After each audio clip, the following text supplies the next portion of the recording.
so you're stuck in this place as a journalist where you spend 2 years, for example, with the Rolling Stone story. That was almost 2 years of reporting, which is an incredibly long amount of time for a magazine story.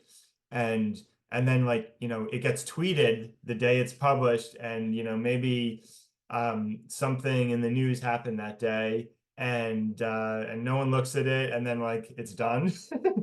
So there's got to be a better way. And I think the better way is a type of on the ground engagement. And often that's going back to the communities where you did the reporting, and maybe speaking at a local school, at a senior center, at a community space, anywhere. But that over time became, a pattern, and I enjoy that. I think that's really important. For one, it's a way to get the information back, which I think is appropriate. It's not, storytelling can be extractive too. It is extractive, and if you don't appropriately do it, you're taking things just like the oil company is taking things, and going back and talking to people is a way to do it in a much more a matter that connects everything together in this fabric.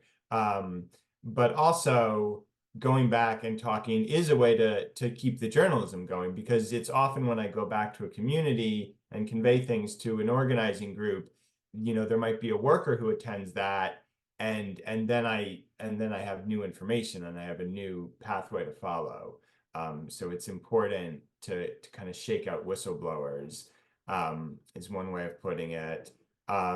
But yeah, I also think for me, it's just exciting when when a scientific or a public health pathway or an activism pathway can be followed from the work. I mean, that's what it's there for. And again, you're stuck as a journalist, like, here's your story, and here's these things you hope could maybe happen from it.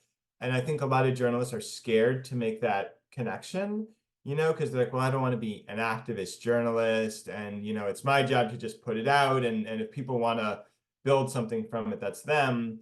I disagree with that. I think you can do some of the work to get it to that point.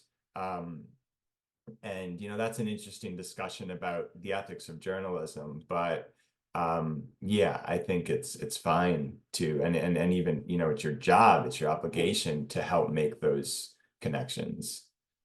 It's interesting that you say that, and I really appreciated how you talked about the importance of, that's the way I hear it, sort of championing your work to have it go out to the world and have an impact, whatever that impact is. And I sort of feel the same way about scientists, right?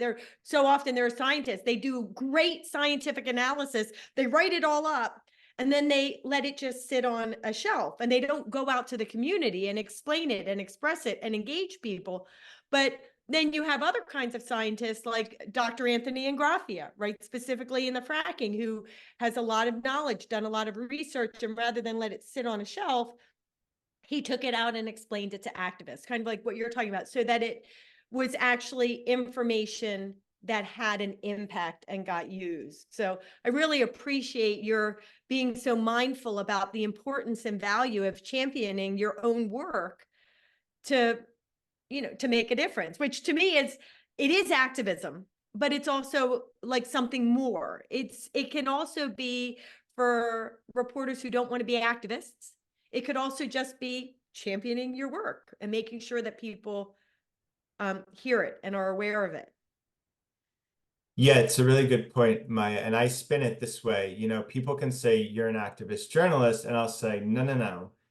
If you're a reporter, say at Bloomberg or the AP, and you get a news story about a new project going in by a big company, it could be an oil and gas company, it could be any company, and they want to do something that they think is really exciting, and you write that as a story, and you don't really research the health impacts, and you don't really talk to the community and see how the person who lives next door is going to be affected, you are an activist journalist, but you're an activist in favor of the corporation.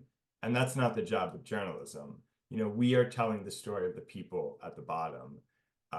So I would call them an activist journalist. And I'm like doing like what the job should be.